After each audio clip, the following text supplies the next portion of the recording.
Hi folks, in this video I'll demonstrate how to get started with HTML. So we'll go to our course website and go to the HTML section. I'm going to walk through building a simple site. We can't actually lay it out like this side by side, but we can do top to bottom. We will need CSS to kind of help us do the side to side thing, which we'll add on later. So for now, everything will just be top to bottom, and we'll go through how to use these tags that's provided to us by HTML. And then we'll add a few IDs and class attributes to one or two of these tags. So to get started, we'll create a file. Conventionally, your main page is usually called index.html. So now, in any browser, HTML is executed from a browser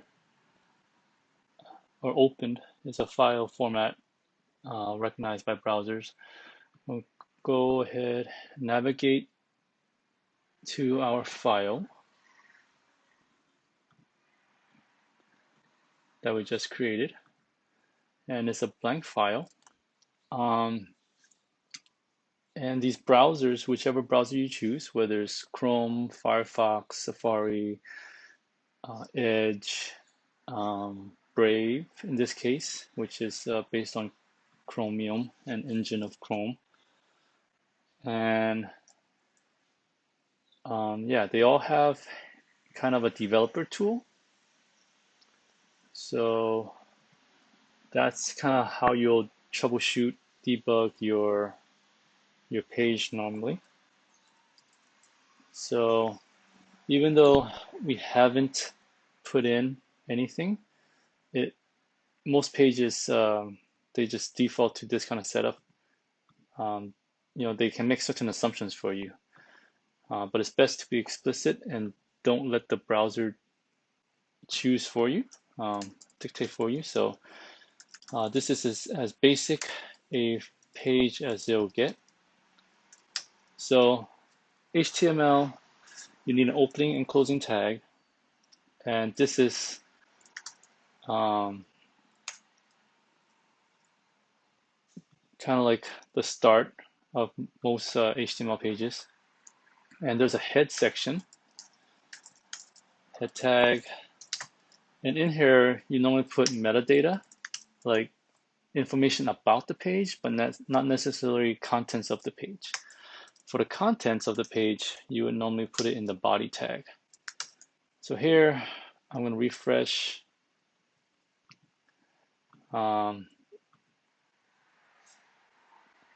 And you'll see nothing's changed.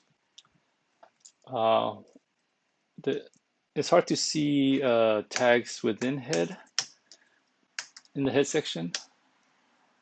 So the most easiest to see is a title. So this is the page's title.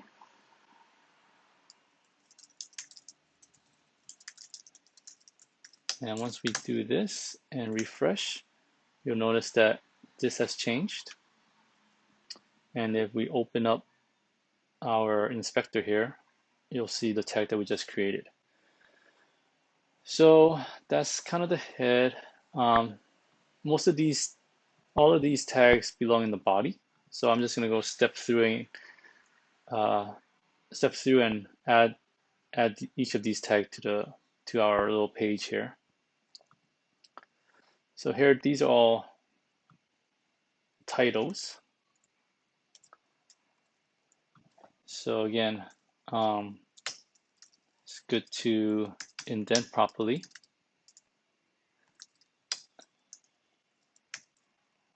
Oh, let me copy and paste again. Okay. And if we reload the page now, you'll see the heading that we just created, and the sizes would change based on the type of heading. These are each browser has their own default styles. Normally we will provide styles, but for this demonstration, I'm just strictly focusing on the content portion. Another benefit of these inspectors, if you highlight the tag you want, it'll jump you straight to it. And you'll notice that if you highlight over the tag, it'll tell you where it is. Okay, so that's the headings tag. If we are to then try the paragraph tag,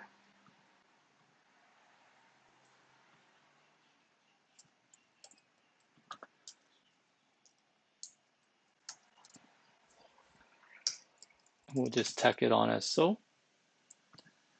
And if we refresh, we'll see our paragraph displayed.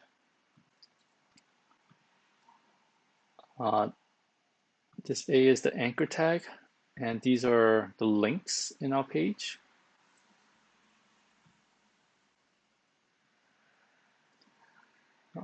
So I guess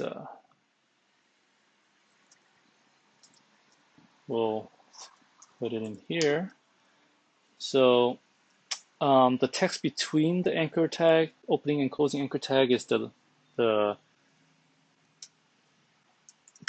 text that's displayed as the link, and then this H reference attribute is the actual link address. So here you notice that the text is what's shown, but if we hover over it in this area, you can see that it goes to the href that we specified. And then we continue down this path. The span is a way to denote something within a paragraph. So if we were to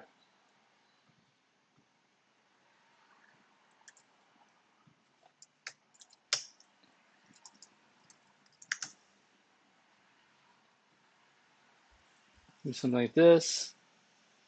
So this is actually CSS, the style, and that's the only way we'll actually see a difference between the normal paragraph.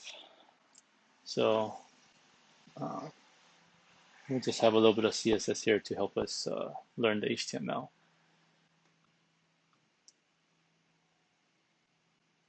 Okay, as you can tell, HTML, we're nesting things, and we just gotta be careful on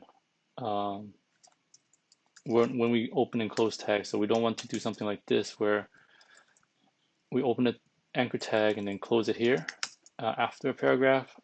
We'll have kind of a unexpected result. But if this is what we did want to do,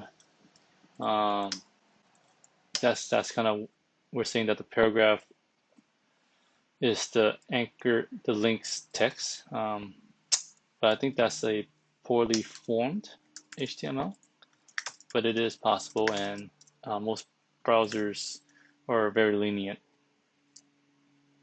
All right, so let's try the image tag now.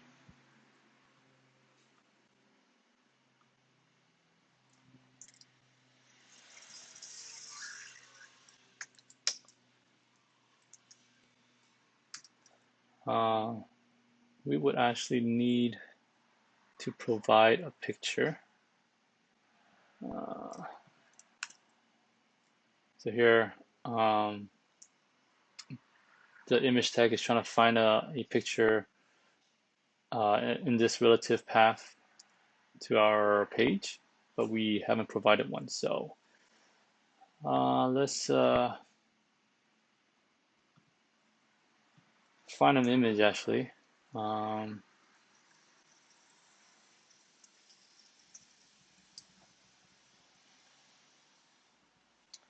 we'll link to it.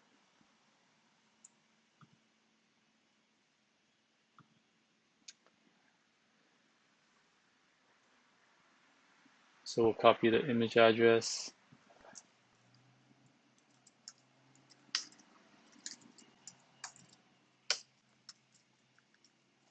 And here's our image. It's a rather long URL, but should get us to what we need.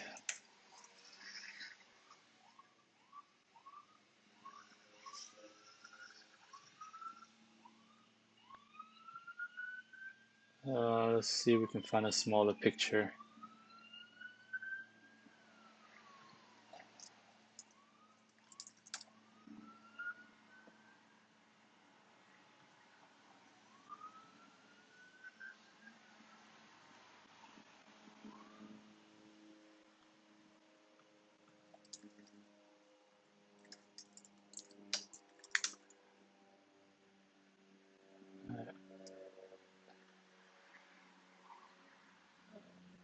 Here we go.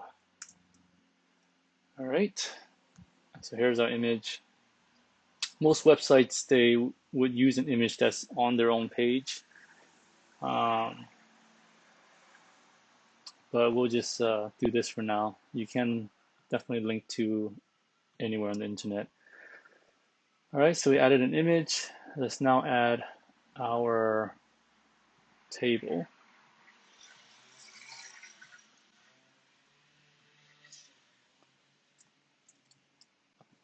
So here we have a table tag. This tr means the row. And then, so this is one row and this is another row. And the first row is, this is a table heading. So each of these is table heading. And I think TD means table data, possibly. So let's check it out now. Make sure we save. And here's our table. It's a little hard to see because we didn't put any borders, but you can see there's only 2 rows, 1 heading, and 1 data. So let's just create another row to visualize this table a bit better. Okay. All right, so that's the table. And these are the most common type of tags you'll use. There's a ton of tags offered by HTML, but those are, as you need it, you can just look at the reference documentation for it, and then learn them as you need it. But these should get you started, and will hopefully jumpstart your learning of HTML. Okay, so this is OL means ordered list, and if we check it out now, that's what it'll be. Ordered meaning 1, 2, 3, and the other option, LI means list item, represents the list item. The other option is unordered list, and make sure your tags match.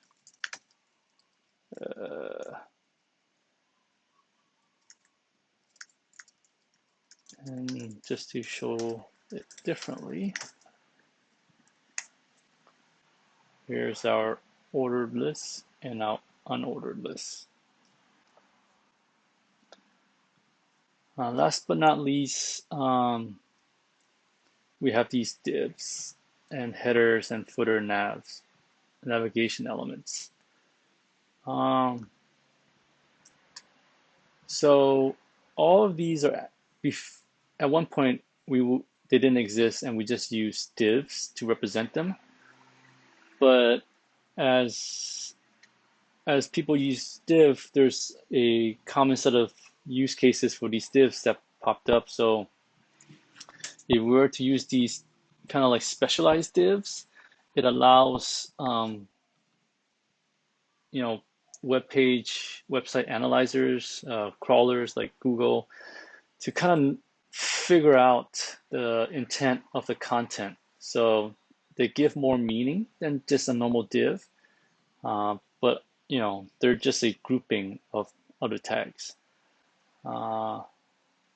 So it's a bit hard to see with divs. So if we wanted to group all of the list items, we can create a div like this, and it's just a way to group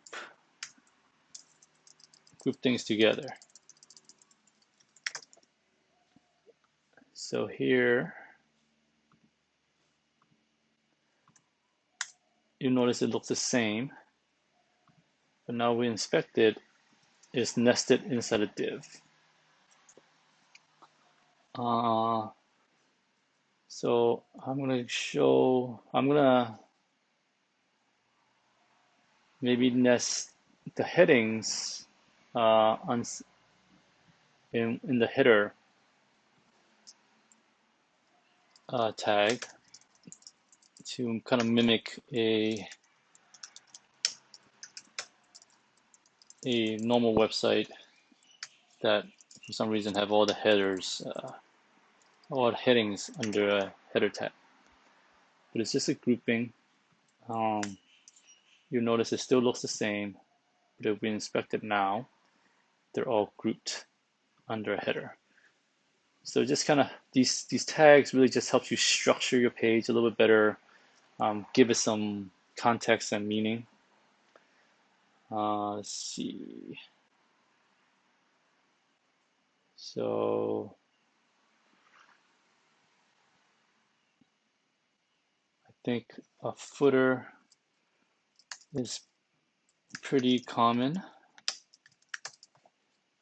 And again, if we don't put anything inside, gotta refresh. And if we try to find the footer, it just doesn't exist because there's nothing inside. So we'll just put something here.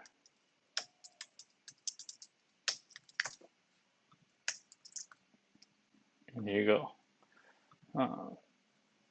Okay, this will indicate to whoever's reading this page or whichever crawler that this is a footer. And the other common one is the navigation bar. So I'm just gonna put this link inside our nav tag, and please, when you properly indent, it just helps you see the nesting a little bit easier. So do try to do that as good practice. And now if we check out our tag, it's nested inside this nav element or tag. Okay. Lastly, I'm going to go through adding an ID. So it didn't really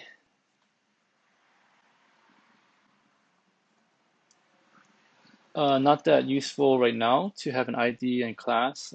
They're really meant for more styling type of deal. But there is this one thing with the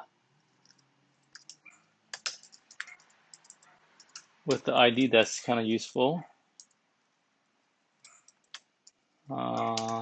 If we were to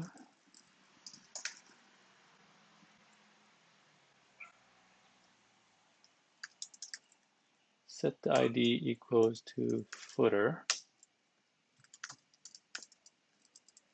and the header to header.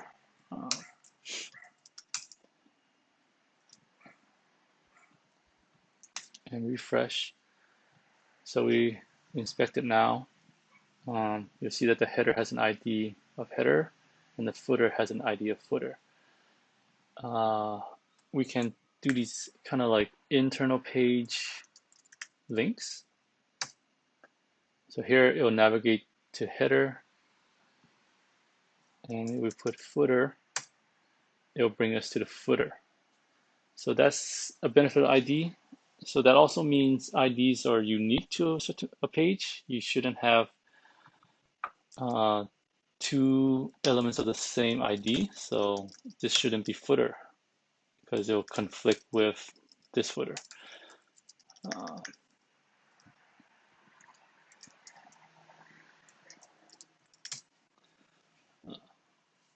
The ID should be unique. And lastly, if you want to style certain things the same, you would usually use a class. So you would say,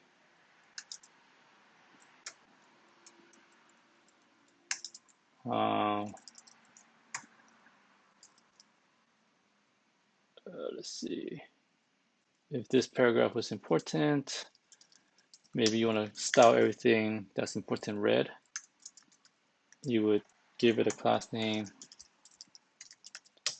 And same here, if the table was important. But of course, we are not adding any styles, so it shows up the same. So we looked at this. You'll see our class, and then our table also has the class that we just added. So those are attributes, and there's also a ton of other attributes, but these are common, and they'll help you get started until you need the other attribute types. So that's the basics. I'm just going to go over how to link to additional pages. So right now, we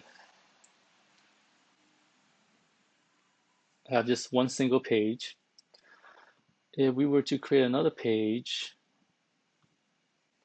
let's say we call this the sibling page.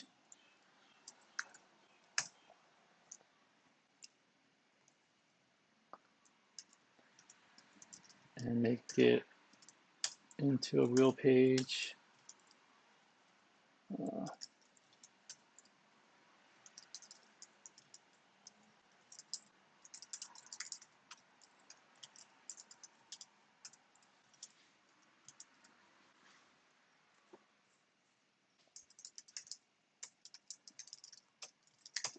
We can actually get to that sibling page. Oh, not this one. From the URL, we do sibling page HTML. You'll see our sibling page. But most people don't modify the URL, so it's good to kind of provide links. So here we'll provide an actual navigation type of link. So we're gonna navigate to sibling page.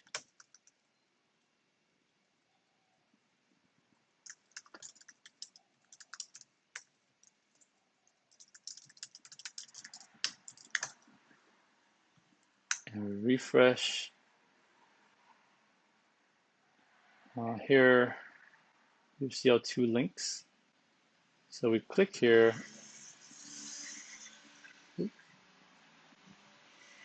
So I think we cannot have this slash. That means the root. We want something relative. So here we got to our sibling page, and we also want to provide links to get back to our home page. So let's add a navigation menu.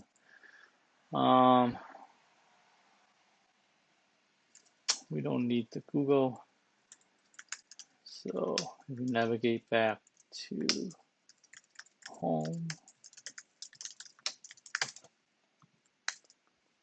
we can use this link to get back, and we can go back and forth using our navigation link here. So very useful for the user, so they don't have to mess around with the URL. And you can also nest pages. So if we were to create a folder, if there's a subgrouping of pages, and we just give it a folder name. And again, the main page usually HTML.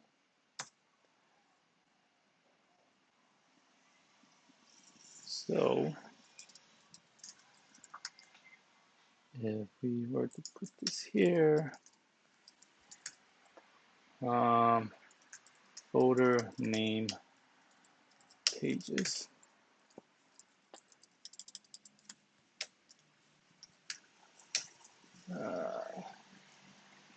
Actually, we'll just call this the main page.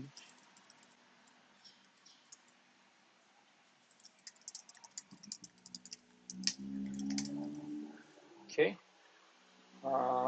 Let's see. Again, let's just provide a link for our users. Here, we'll need to put in the folder name. And this will be the index.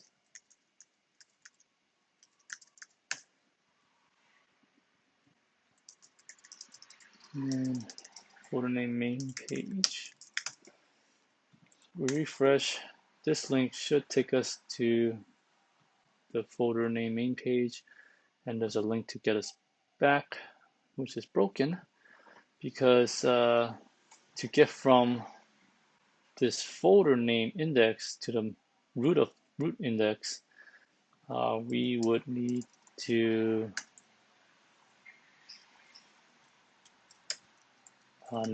navigate up. So refresh. Now the links are properly working.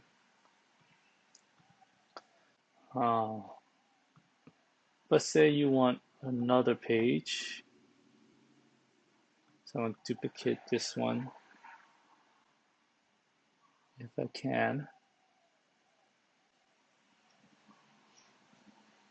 I guess I'll just create a new one. So this I'll just call a subpage. And I'll just use this simple. So we'll call this folder name subpage. And the link to get to homepage should be the same. And just so we know that we're in the subpage.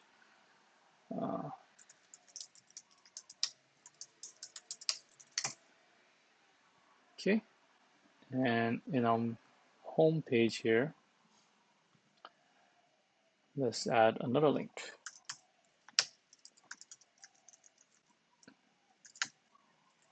Directly to our subpage.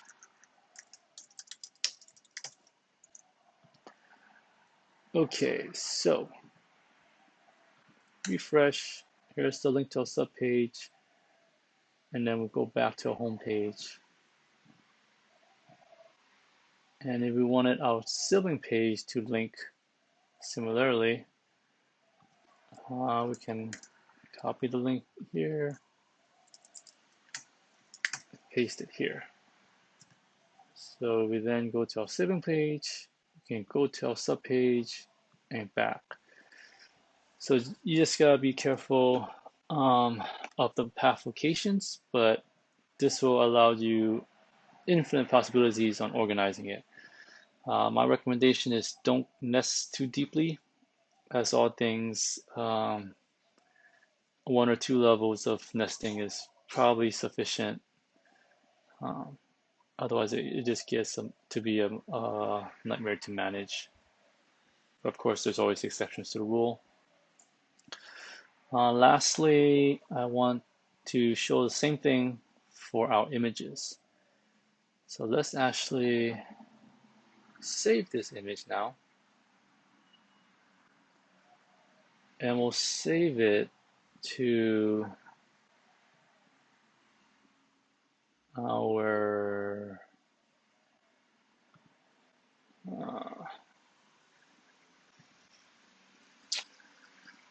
let's save it to the root of our folder.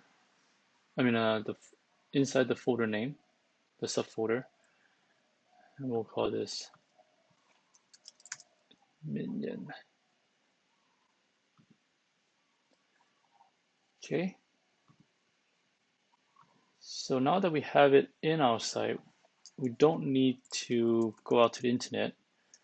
We can refer to it the same way we reach our sub pages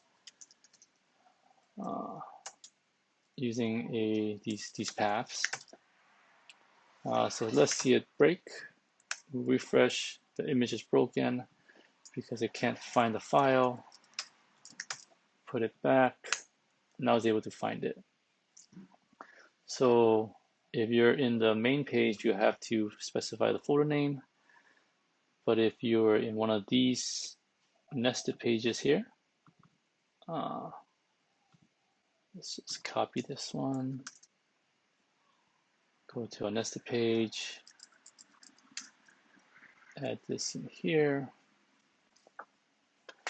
We'll need to change our path because otherwise it's looking for this picture minion.jpg at the root of our project, which isn't where it's located. So we go to the main page, it's broken. If we just provide the correct path, it'll be shown. And then to kind of round things out, let's find a picture of Gru.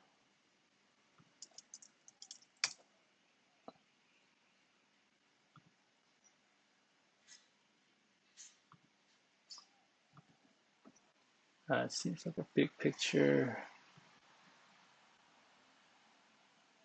It seems a little smaller. Let's go with that one. Let's save this image. And this time we're gonna save it at the root of our project.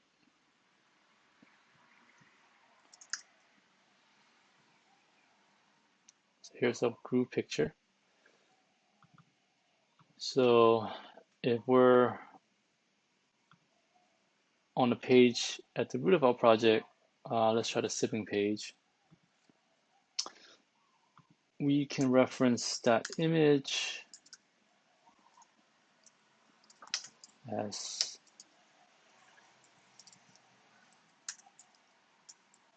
so.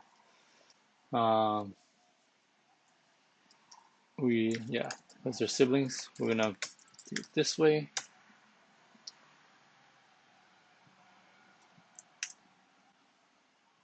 And we navigate back to the home page. Actually, the sibling page. Here's our Gru.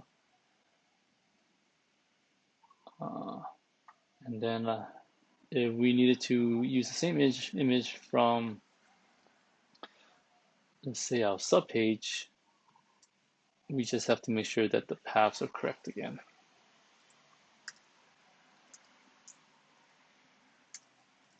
So if this is the incorrect path, we go to the subpage.